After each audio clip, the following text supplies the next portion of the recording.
Good morning, Mr. Secretary. Good morning, sir. How will you give full authority to local governments in the utilization of calamity funds? How will you effect transparency and coordination in the utilization of local and national funds? All right, for the first question, full authority in the utilization of calamity funds. Before that, we want to give them more freedom with a bigger amount of calamity funds that they have to use, not merely for response, but for preparation. That's why I support the pending bills on the National Disaster Risk Management Act, that both versions state that local government units shall be authorized to use not less than 5% of their revenue for disaster risk management, which includes not merely response relief, but preparation and mitigation efforts. The events of last week have really shown the fact that indeed local government units must take the lead in disaster risk management, even in rescue and relief, because the different topographies, the different conditions of the local governments cannot be managed and cannot be foreseen by the national government. So we have to rely on the different local government units to be our guides in case you cannot handle the situation. And we have to rely on the state of your preparations and take the risk also that these preparations may be inadequate. And that's the risk that we take when we make decisions every day.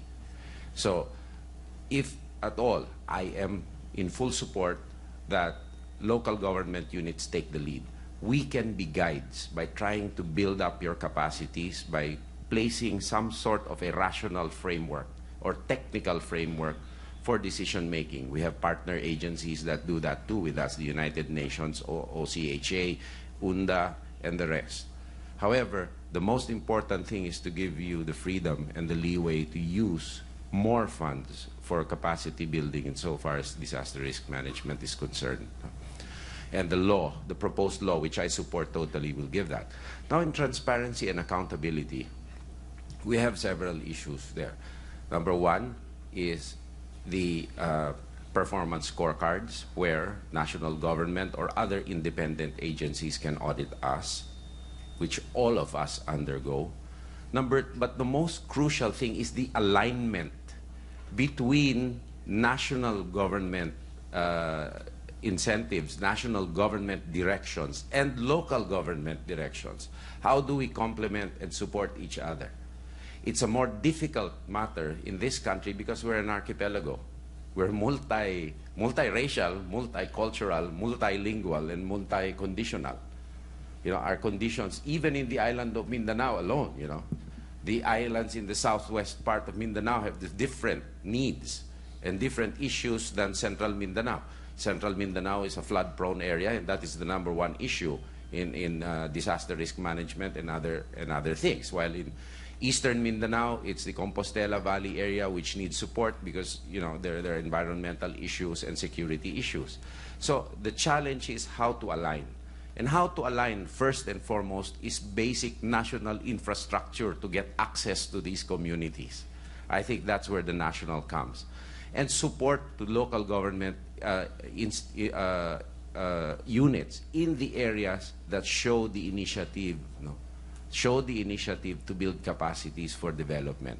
And that, I scanned the questions, that's where the President's initiatives in making a judgment who is performing, who is not, that's where it comes in.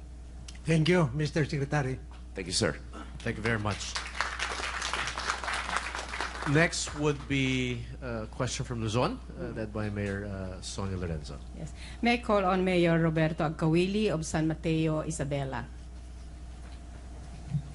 Good morning, Mr. Secretary. Morning, sir. Sa San Mateo, Isabela po, hindi po kami tinamaan ng Bagyong Undoy at saka Bagyong Pepeng. Mr. Secretary, my question is, what devolved functions would you like to take back? What additional functions being performed by the central government will you hand over to LGUs? How will you ensure that the devolution rules are complied with? The first function I thought of as a congressman representing my district that we would want to be renationalized was health. But I was talked to by my colleague, Governor Dodo Macias. Huwag mong i-renationalize ang iyong hospital. Why? Because there are funds available from the VAT, he told me before, that is supposed to be for healthcare for local government units. Because the Tarlac Provincial Hospital was the premier teaching hospital in Region 3 at the time. Maybe because of the fact that my mother was practically the chairperson of the Appropriations Committee of the then Batasan Pambansa. And it was devolved, and naturally services suffered because of the decrease in the amount of resources. But then again, thinking that national government should be for certain types of health cases like epidemics, like disease prevention, like public health issues in the main. But the provision of adequate health care is really a local government issue, and several local government units have shown that they can be creative enough through proper financial management to be able to afford health services, quality health services to all. Some provinces have even outsourced all their health care requirements, and it works. But what is more important to me is I have a theory where we can have better health care for all, whether local government or national, or whether private or public. That's universal participative health care, where everybody should participate in a common fund, maybe in the PhilHealth system right now.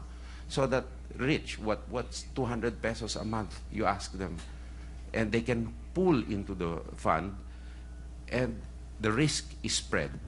The burden of health care is spread to everyone, and the poor can get more, not merely in terms of medicine and the facilities, but we can reimburse doctors and healthcare services so that they get a little more, so that they don't migrate. That's an experiment probably worth looking into.